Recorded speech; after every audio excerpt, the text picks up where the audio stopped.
الحمد لله الواحد القهار العزيز الغفار مكور الليل على النهار تذكرة لأولي القلوب والأبصار وتبصرة لذوي الألباب والاعتبار. أشهد أن لا إله إلا الله وحده لا شريك له وأشهد أن محمدا عبده ورسوله وصفيه من خلقه وخليله الذي أرسله الله رحمة للعالمين بشيرا ونذيرا وداعيا إلى الله بإذنه وسراجا منيرا. اللهم صل وسلم على سيدنا محمد ما اتصلت العيون بالنظر وتزخرفت الأرضون بالمطر وحج حاج واعتمر ولبى وحلق ونحر وطاف بالبيت العتيق وقبل الحجر وعلى آله وصحبه ومن على نهجه سار إلى يوم المحشر. ثم أما بعد فيا عباد الله فإني أوصيكم ونفسي المذنب الخاطئ بتقوى الله وطاعته لعلكم تفلحون وطاعته لعلكم ترحمون، حيث قال الله سبحانه وتعالى في المحكم تنزيله وهو أصدق القائلين: أعوذ بالله من الشيطان الرجيم بسم الله الرحمن الرحيم يا أيها الذين آمنوا اتقوا الله حق تقاته ولا تموتن إلا وأنتم مسلمون. وقال أيضا: يا أيها الذين آمنوا اتقوا الله وقولوا قولا سديدا يصلح لكم أعمالكم ويغفر لكم ذنوبكم ومن يطع الله ورسوله فقد فاز فوزا عظيما. صدق الله العظيم. Alhamdulillah, segala puja serta puji syukur hanya milik Allah Subhanahu wa ta'ala. Salawat teriring salam tercurah limpahkan kepada baginda Nabi Muhammad sallallahu alaihi wasallam beserta keluarga, sahabat dan pengikutnya. Semoga kita senantiasa istiqamah mengikuti jejak baginda Nabi Muhammad sallallahu alaihi wasallam sampai diwafatkan dalam keadaan husnul khatimah. Amin ya rabbal alamin. Ma'asyiral muslimin, jamaah Jumat yang dimuliakan oleh Allah Subhanahu wa ta'ala. Tanpa terasa hari berganti, bulan pun juga berganti. Kita telah memasuki bulan Dzulqa'dah. Bulan Syawal berlalu, bulan Ramadan berlalu. Allah Subhanahu wa ta'ala berfirman di dalam Al-Qur'an: Inna iddatash syuhuri 'indallahi 12 syahran fi kitabillah yawma khalaqas samawati wal ard minha arba'atun hurum. Allah Subhanahu wa ta'ala menjelaskan, sesungguhnya jumlah bilangan bulan tatkala Allah Subhanahu wa ta'ala menciptakan langit dan bumi, jumlah bilangan bulan ada 12. Dari yang 12 tersebut minha arba'atun hurum, ada 4 yang diharamkan oleh Allah Subhanahu wa ta'ala. Ada 4 bulan yang dihormati lebih oleh Allah Subhanahu wa ta'ala. Kemudian Allah Subhanahu wa ta'ala melanjutkan firman-Nya, fala tazlimu fihinna anfusakum, maka janganlah kalian berbuat zalim kepada diri kalian sendiri di 4 bulan tersebut. Bukan berarti kita diperkenankan berbuat zalim di luar dari 4 bulan tersebut. Akan tetapi di 4 bulan tersebut lebih-lebih lagi ditekankan agar kita jangan sampai menzolimi diri sendiri. Bagaimana menzolimi diri sendiri? Apakah kita mukul-mukul diri kita sendiri, melukai mata kita sendiri? Maksud dari menzolimi diri sendiri ialah kita bermaksiat kepada Allah Subhanahu wa ta'ala dengan menggunakan anggota tubuh pemberian dari Allah Subhanahu wa ta'ala.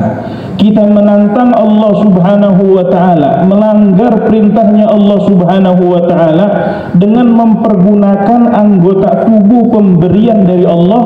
Itu sama halnya kita menyerahkan anggota tubuh kita untuk disiksa kepada Allah Subhanahu wa ta'ala. Bermaksiat menggunakan mata, bermaksiat menggunakan tangan, menggunakan kaki, menggunakan telinga, menggunakan lisan, itu sama saja kita menyerahkan anggota tubuh tersebut untuk disiksa kepada Allah. Na'udzubillah, tsumma na'udzubillah. Seperti orang menzolimi dirinya sendiri. Mungkin terlihat dengan kemaksiatannya dia menzolimi orang lain, hakikatnya dia sedang menzolimi diri sendiri. Pesan dari Allah Subhanahu wa ta'ala, tatkala sudah mendapati 4 bulan yang diharamkan oleh Allah, lebih-lebih ditekankan. Kenapa? Karena para mufassirin antara Al-Imam Ibnu Katsir mengatakan bahwa 4 bulan yang diharamkan oleh Allah Subhanahu wa ta'ala, kemaksiatannya bernilai dosa berlipat. Laksana tatkala kita beribadah di tanah haram, di kota suci Mekah Al-Mukarramah, di kota suci Madinah Al-Munawwarah, amal ibadah dilipat gandakan oleh Allah Subhanahu wa ta'ala. Begitupun juga tatkala orang bermaksiat kepada Allah di tanah haram, dilipat gandakan dosanya oleh Allah Subhanahu wa ta'ala.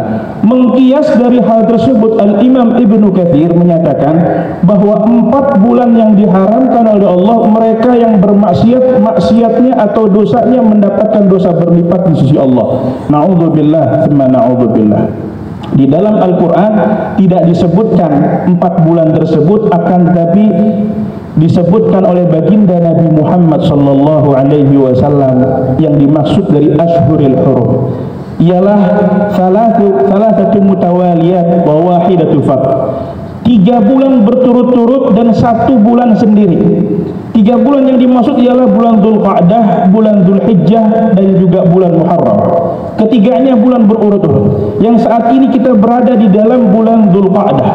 Wa wahidatu fard, dan 1 bulan tunggal sendirian misah dari urutan tersebut, bulan Rajab Al-Asam. Bulan Rajab Al-Asam. Bulan Rajab masuk kategori Ashhurul Hurum meskipun tidak dalam urutan yang berurutan Dzulqa'dah, Dzulhijjah, dan juga Muharram. Maka saat ini kita bersyukur pada Allah Subhanahu wa ta'ala. Tatkala kemaksiatan berlipat, begitupun juga amal ketaatan yang kita kerjakan akan dilipat gandakan pahalanya di sisi Allah Subhanahu wa ta'ala. Perlu ada rasa roja, rasa harap pada Allah Subhanahu wa ta'ala yang besar.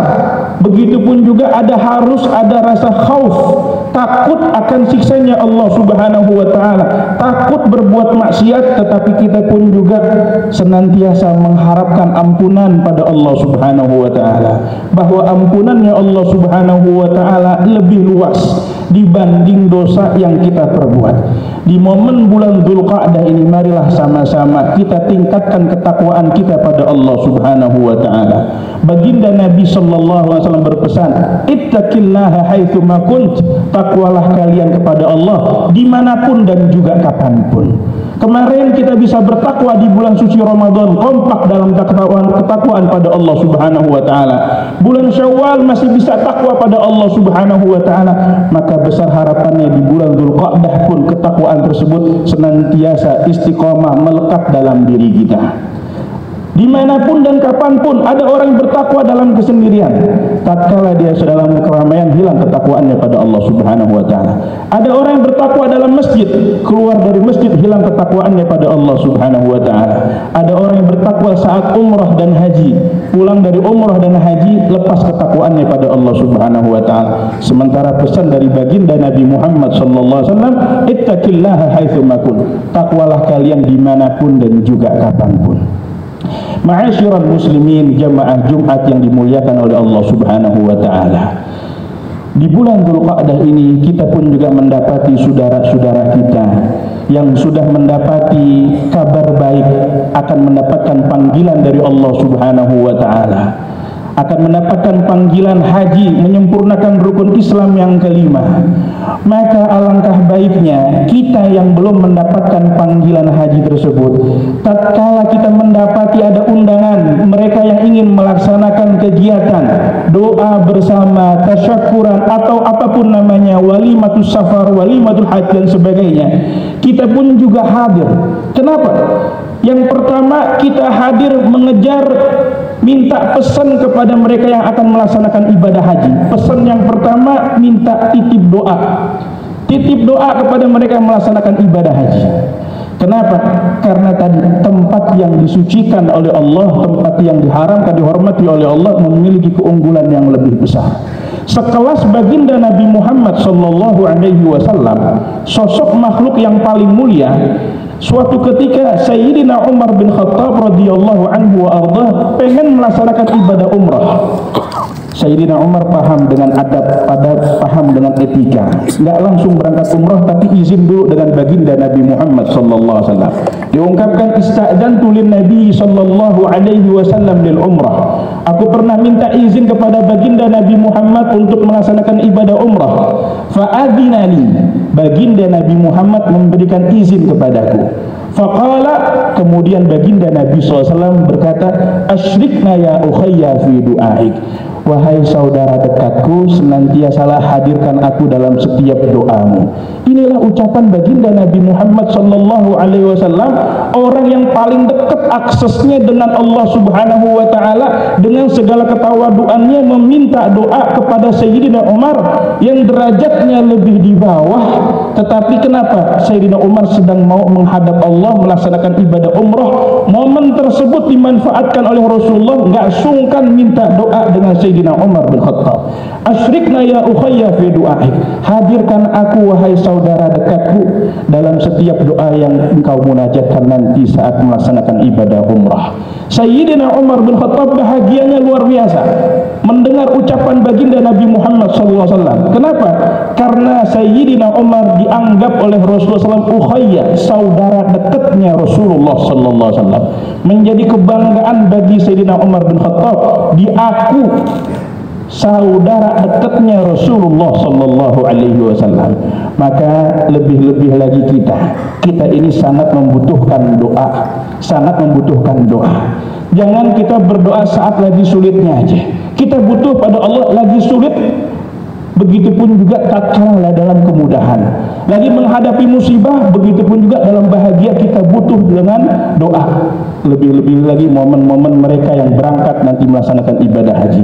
Yang pertama pesannya kita minta doa kepada mereka. Kemudian yang kedua kita pesan kepada mereka yang akan melaksanakan ibadah haji, titip salam rindu untuk baginda Nabi Muhammad sallallahu alaihi wasallam.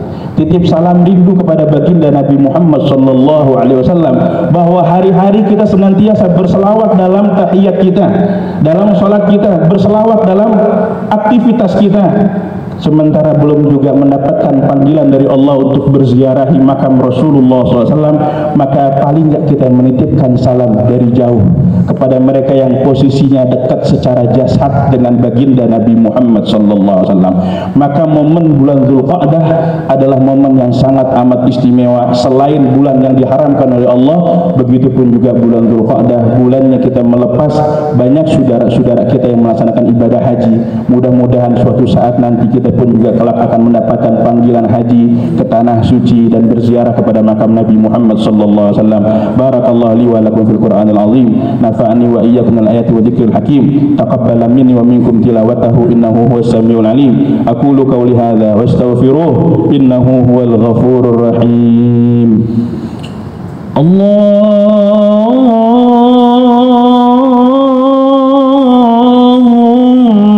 salli wa sallim ala sayyidina Muhammadin wa ala ali sayyidina Muhammad.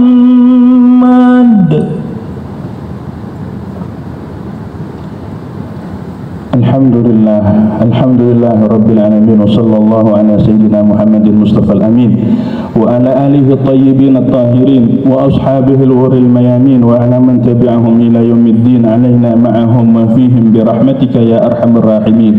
فيا عباد الله فإني أوصيكم ونفسي بتقوى الله وطاعته لعلكم تفلحون وطاعته لعلكم ترحمون فإن الله قد أمركم بأمر بدأ فيه بنفسه وسن بملائكته المسبحة بقدسه وأيها بالمؤمنين من عباده تكريما وقال تعالى إن الله وملائكته يصلون على النبي يا أيها الذين آمنوا صلوا عليه وسلموا تسليما اللهم صل وسلم على سيدنا محمد وعلى آل سيدنا محمد اللهم اغفر للمسلمين والمسلمات والمؤمنين والمؤمنات الأحياء منهم والأموات إنك سميع قريب مجيب الدعوات ويا قاضي الحاجات. اللهم أصلحنا وأصلح من في صلاحه صلاح الإسلام والمسلمين. اللهم لا تهلكنا وأهلك من في هلاكه صلاح الإسلام والمسلمين. اللهم اسقنا الغيث والرحمة ولا تجعلنا من القانطين. اللهم انصر إخواننا المسلمين المستضعفين في فلسطين. اللهم انصر إخواننا المسلمين المستضعفين في فلسطين. اللهم انصر إخواننا المسلمين المستضعفين في فلسطين وفي مشارق الأرض ومغاربها. اللهم احفظ الحجاج والمعتمرين ويردهم إلى أوطانهم سالمين غانمين محفوظين بجاه سيدنا المرسلين. ربنا آتنا في الدنيا حسنة وفي الآخرة حسنة وقنا عذاب النار. وصلى الله على سيدنا محمد وعلى آله وصحبه وسلم والحمد لله رب العالمين. عباد الله إن الله يأمركم بالثلاث